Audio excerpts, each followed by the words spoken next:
Coming up today on Morning Drive, you're going to hear straight from Tiger Woods. He's just wrapped up his Pro-Am round in Dubai. Now what's on his mind as he prepares to make his second official start of 2017. You're going to see that live tonight. You're also going to get the goods straight from a couple tour pros who stepped into the winner's circle last weekend, and now 7-time LPGA Tour champion Brittany Lincecum, as well as Jon Rahm on his breakthrough title at Torrey Pines. Plus, you've got a complimentary lesson coming all about creating speed that's right for your swing. See why DJ and Rory have your Golf Channel Academy lead coach inspired on a Wednesday, and it all starts now on your Morning Drive.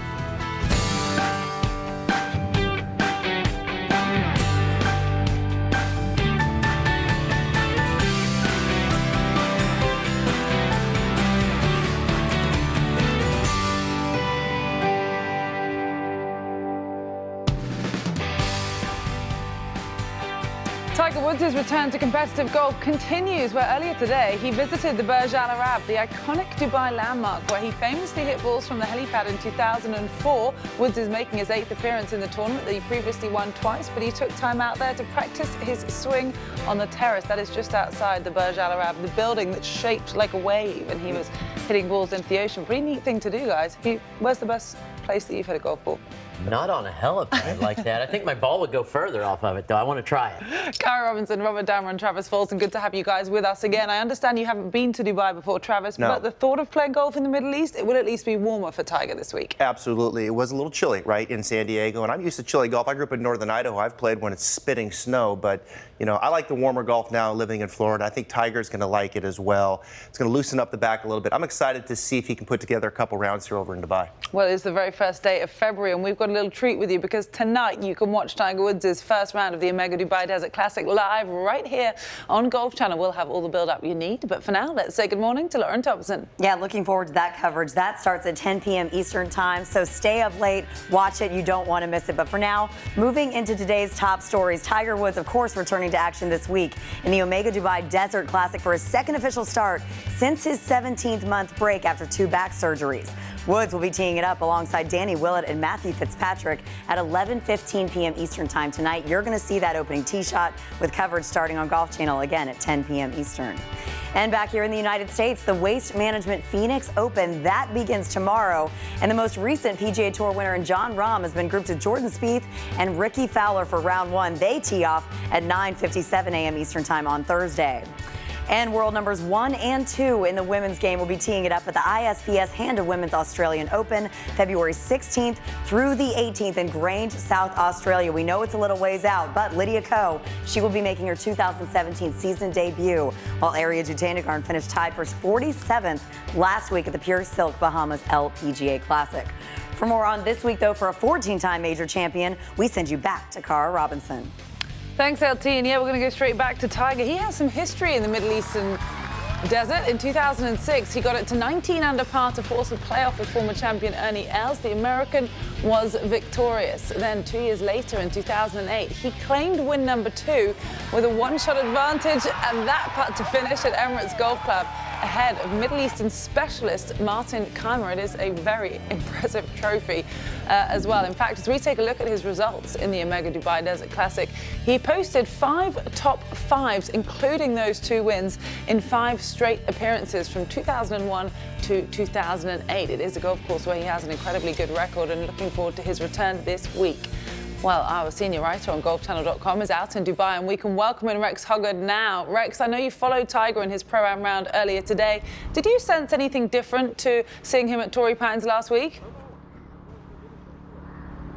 Well, I think the biggest difference was last week at Torrey Pines, especially on Wednesday, it was very cold in the morning, and I think a lot of people thought he was being a little timid, maybe protecting his back, not going after the driver as much. It was a little chilly this morning when he teed off here at Emirates Golf Club, but he really got into the round quickly. It warmed up quickly, and by the 3rd hole, he was really hitting some good drives. Now, he was still missing his drives in both directions, left and right, which, of course, was the problem last Thursday at Torrey Pines. But he came off the golf course. He was very confident. And the one thing that stood out to me is, even though he pointed back to last week, playing with Dustin Johnson and Jason Day, and he can't compete with them off the tee as far as their length, he said that Jim Furyk has 2 rounds, sub-60, on the PGA Tour, and he is not one of the longest hitters on tour. So that gives him some confidence that there are a lot of different ways he can still compete. I know that he's attracted huge crowds there, as would be expected. He's been doing an awful lot of media today. He sat down with the press. We're going to listen to some of his press conference later. You also spoke to him individually, Rex. What else did he have to say? Well, it was interesting. We talked to him after his Pro-Am round, and I asked him specifically what he learned about his game last week at Torrey Pines, and this is what he said. It held up a hell of a lot better than I thought it would. I was worried about the cold. I was worried about the slow play. And more importantly, that rough, because they hadn't cut in 5 days. And, you know, the course superintendent says, I'm sorry, man, but some of the spots are 8 inches. And it's deeper than we had in the U.S. Open.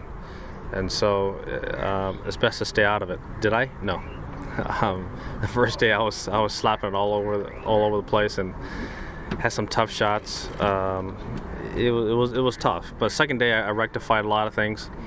Hit the ball a lot better. Unfortunately, didn't make anything. Hit so many beautiful putts. It looked like I was about ready to take a couple steps, like it was going to go in. But they're new greens and they're breaking a little bit differently than we thought. It was interesting to talk to a lot of the guys. Pretty much everybody used the greens book that week on the North Course, because everyone's putted from memory. Everyone knows how it breaks, but now they're completely different. So now here, I know all the breaks here. So I'm looking forward to this week. When you set up your schedule to do 2 weeks, to do 4 weeks in a row, travel 12 time zones, was that specifically to see where your game and your body would be at this point? No, it's to get more competitive rounds in. I've been on the shelf for almost a year and a half, and I need competitive rounds. I need tournament rounds. The more tournament rounds I can get under my belt, the better my chances are that first full week in April. I'm trying to peak towards that like I do every year, and setting up my schedule this way will get me a little bit more rounds under my belt. See where my strengths and my weaknesses are, and so I can work on those things leading up into Augusta. We'll have plenty more from Tiger Woods, who spoke with the media after his Pro-Am round as he prepares for the first round here in Dubai, which comes on tonight on Golf Channel at 11:15 p.m. Kara, back to you. Looking forward to it, Rex. Thank you very much. I know we'll catch up with you again later on in the show, so we'll be back in Dubai shortly. But for now, just to react, Robert, to those initial comments from Tiger Woods, actually kind of taking some real positives out of Torrey Pines. The fact that he was able to improve considerably from day 1 to 2. He went from 4 to 10 fairways hit in regulation for a start, and then really understanding the difference in the greens, and new greens at that he had to deal with on the first day on the North Course, to really what's going to be a very familiar layout this week. That's true. At Torrey Pines, the North and the South, it looked like he putted well. He didn't make a lot of putts. His short game was pretty good. You know, I just didn't see that driver working the way it should. Yes, he hit more fairways at the North. North is a much easier driving golf course than the South. South's one of the hardest in the world. And, you know, I know he's concerned about his back and the speed he goes at too, but if you remember back this first hole, he hits his drive right in the worst lie maybe of the week, and he took a full cut at a long iron out of the rough. He didn't seem to wince or flinch. So I think all the back talk is just kind of in the past. Maybe he just wants to talk about it to quiet people down about his swing. They're critiquing his swing now because he's changed it so many times. But yeah, I think the back seems fine. I'm really kind of ready to stop talking about it and talk more about his game. Tell me something. You're a professional golfer. Tiger Woods is a professional golfer. You have both played countless thousands rounds of golf. Tiger is making his 8th appearance in this event. He hasn't played, though, the Emirates Golf Club since 2014. How much, honestly, do you remember each and every single green and really exactly where it breaks? Way more than you would think. Really? The reason being is when you're playing, especially if you're playing well, which he's played well there in the past, you're mentally you're very sharp and you're into what you're doing. So it's going into the memory banks deeper than you would think. So when you show back up, even though you're not making a point to yourself to say, I need to remember that this breaks this way or I did this, when you go back, and it might have been 5 years ago, you can say, oh, I was exactly this spot. I hit the putt I wanted to, and it hung out to the right, and it surprised me, so I know a little better this time. It's not something you try to do, but it sticks in there more than you would think. Okay, well, we're looking forward to seeing how he does read them later on this evening. A guy who can read every breaking putt is Travis Fulton. He's going to take a little bit of a closer look at the swing that we've been seeing in the Middle East. Yeah, I think it's safe to say right now, guys, that Tiger is right in the middle of these changes and getting back to where he wants to be, playing competitively. We just heard a few moments ago, he's really targeting Augusta there the first week of April. And I've been watching Tiger, of course, his whole career, but in particular here over the last few months, and watching the changes that he's making to get back to, it appears to me, some of the core principles and things that he did so well early in his career. We just got some great footage in from his practice session in Dubai yesterday, and I'm really excited about this because players working on the range are just like you. They have a hard time taking things to the course as well. So sometimes what we see on the course isn't always exactly what they're working on in the driving range. So this is going to be a lot of fun. So here's Tiger at address, one of the best setups of all time. I think his balance is absolutely perfect here. A balance line that I like to look at is a line that goes really straight from the back of the collar down to the toes. That's really a good checkpoint from the target line view. So if this line here will come in, you'll see this line go straight down vertically from the collar all the way down to the toe line. Oftentimes you'll see players kind of out over their toes, and that line would be well outside the toe line. Now, we're going to take a look at Tiger's swing here in stills, and there's that toe line right there. You can see how it goes down and pretty much hits right there on the toe line. That's pretty much where you want to be.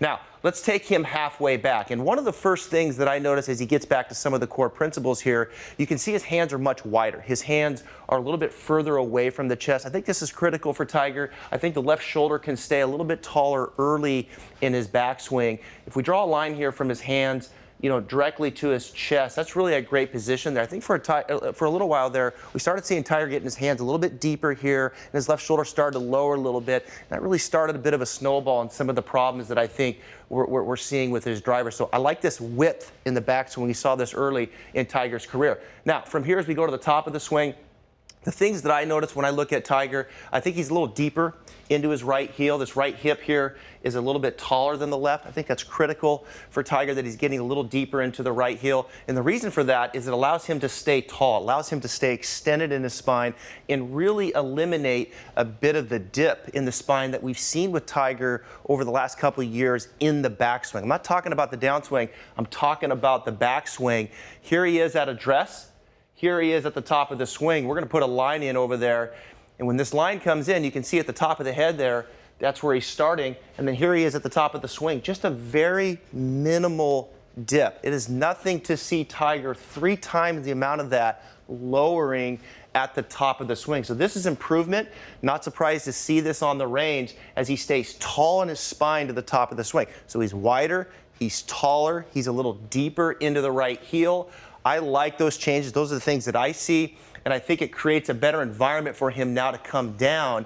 And I can promise you right now, Tiger would love to see this club shaft right there time and time again with the driver and the 3-wood. And what I like about this is the shaft is just a little bit above the right forearm. When Tiger struggles, you will see this line work back down into the forearm or a little underneath the forearm. And what that tells me is the swing direction and the path is going well out to the right. He pushes it, he overcorrects it, and hits it to the left. This angle, perfect. He can really now turn it on, be instinctive. We're going to go to impact now, where he can really rotate it and cover the golf ball, not back up to the right. That's where it puts the pressure on his back. He can really cover it better. We're going to continue on here. His hands now are going to turn the corner, start to work back to the left.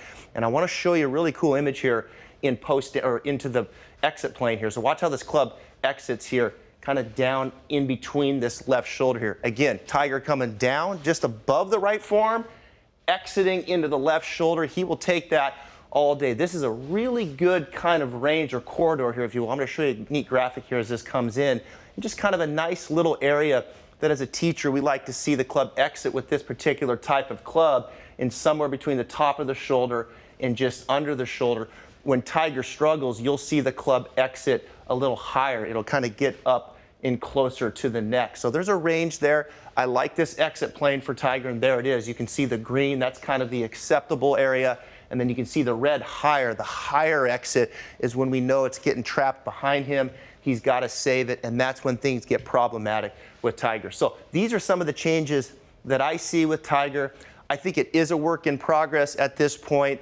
I think the warmer weather will help. He needs to continue to get reps. But I anticipate these things to improve, and we'll see some of the things that he's doing on the range starting to show up more on the golf course. Over to you, LT. Thank you, Travis. Hoping a solid week is ahead for him. Well, even early in his career, Tiger had a way of creating major moments months before becoming a major champion. This, the 1997 Waste Management Phoenix Open, that not quite yet famous par 3, 152 yards that seemingly called the ball's name all the way to the bottom of the cup. What a moment 20 years ago. Now, 20 years ago, yeah, raising the roof was big. Twitter was not even on the scene yet. And this is our Twitter poll of the question for the day. This is going to go all the way into the evening hours on Golf Central. So get to tweeting, get your vote involved. What is the best par 3 in the United States? Pebble, Augusta National, TPC Scottsdale, of course, this week, the Waste Management Phoenix Open, and 17 at TPC Sawgrass. Get your vote in. Well over 5,000 votes already going. Well, our Wednesday is already well underway, and it is a Winner's Wednesday. This moment by John Rahm. What a celebration, his first ever PGA Tour title at the Farmers Insurance Open. We will be talking to him. He will also be joining up with Brittany Lincecum live, her 7th LPGA Tour title at the Pure Silk Bahamas LPGA Classic. Travis Fulton working on a title of his own. Right there. Good looking swing. Always grinding, right? On the right form. Every time. Not under the form. So good. So good. On the Forearm. Remember, I'm taking that.